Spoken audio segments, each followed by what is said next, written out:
الصلاۃ والسلام علیک یا سیدی رسول اللہ، الصلاۃ والسلام علیک یا سیدی یا حبیب اللہ۔ حضرت سیدہ حلیمہ فرماتی ہیں کہ ایک مرتبہ مجھے 3 دن تک کچھ کھانے کو نہ ملا۔ بھوک کی وجہ سے زمین پر لیٹنے لگی کہ یا اللہ کرم فرما، کوئی بندوبست فرما۔ سیدہ حلیمہ فرماتی ہیں کہ زمین پر لیٹے لیٹے میری آنکھ لگ گئی۔ عالم خواب میں نے کیا دیکھا کہ ایک سفید پوش بابا میرے پاس آیا اور کہنے لگا کہ حلیمہ تجھے بھوک پیاس لگی ہے؟ میں نے کہا ہاں۔ فرمایا میرے ساتھ چل، تیری بھوک پیاس کا بندوبست کرتا ہوں۔ میں نے کہا بابا جی میں تو چل بھی نہیں سکتی۔ بابا میری سن کر مسکرا پڑے، میرا ہاتھ پکڑ کر مجھے ساتھ لے چلے۔ چند قدموں کے بعد میں نے کیسا دیکھا اور کیا دیکھا کہ ایک بہت بڑی نہر ہے جس کا پانی دودھ سے زیادہ سفید ہے، شہد سے زیادہ میٹھا ہے۔ میں اس کے کنارے پر کھڑی ہوں۔ بابا نے کہا بیٹا اس نہر سے پانی پی لو۔ حضرت حلیمہ فرماتی ہیں کہ میں نے ایک گلاس پیا، بڑا لذیذ، پھر دوسرا پیا، بڑا لطف آیا، پھر تیسرا پیا تو میری ساری بھوک پیاس دور ہو گئی۔ پھر اس بزرگ نے فرمایا کہ اس نہر میں غسل کر لو۔ میں نے غسل کیا تو میرے حسن و جمال میں اتنا اضافہ ہو گیا کہ لگتا تھا کہ میں کسی سلطان کی بیٹی ہوں۔ میں بڑی حیران ہوئی۔ اس بابا نے فرمایا کہ بیٹی اب خوش ہو جاؤ۔ میں نے کہا کہ بابا جی بڑی خوش ہوں، لیکن فرمایا کہ بابا جی جانے سے پہلے یہ تو بتاتے جاؤ کہ یہ نہر کون سی نہر ہے، یہ مجھے مقام کیوں ملا، اور آپ کون ہیں؟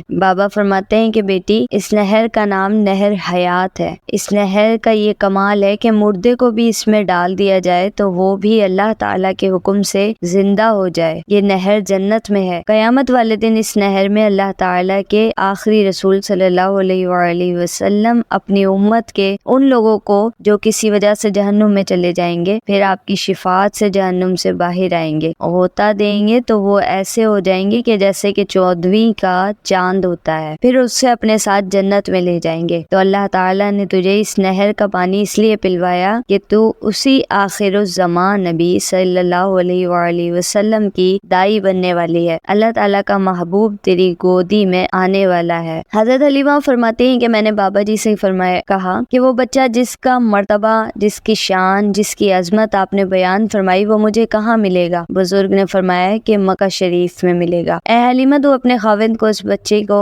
ساتھ لے کر مکہ شریف چلی جا۔ اللہ تعالیٰ تیرے لیے رزق کے، رحمت کے، کرم کے، بخشش کے، ہر نعمت کے دروازے وہاں کھول دے گا۔ پھر اس بزرگ نے میرے سر پر ہاتھ پھیرا اور فرمایا کہ حلیمہ اللہ تعالیٰ تیری دنیا میں، تیرے رزق میں، تیرے مال میں برکتیں عطا فرمائے، تو ہمیشہ کامیاب رہے، اور بیٹی یاد رہے کہ یہ سارا خواب واقعہ کسی کو نہیں بتانا۔ میں نے کہا بابا جی انشاءاللہ کسی کو نہیں بتاؤں گی، مگر آپ کون ہیں جنہوں نے میرے ساتھ اتنی بھلائی کی، اتنا احسان کیا، اتنی مہربانی کی؟ اس بزرگ نے فرمایا کہ بیٹا میں تیرا وہ شکر ہوں، میں تیرا وہ صبر ہوں جو تو مشکل کے وقت خالق کائنات کی بارگاہ میں کیا کرتی تھی۔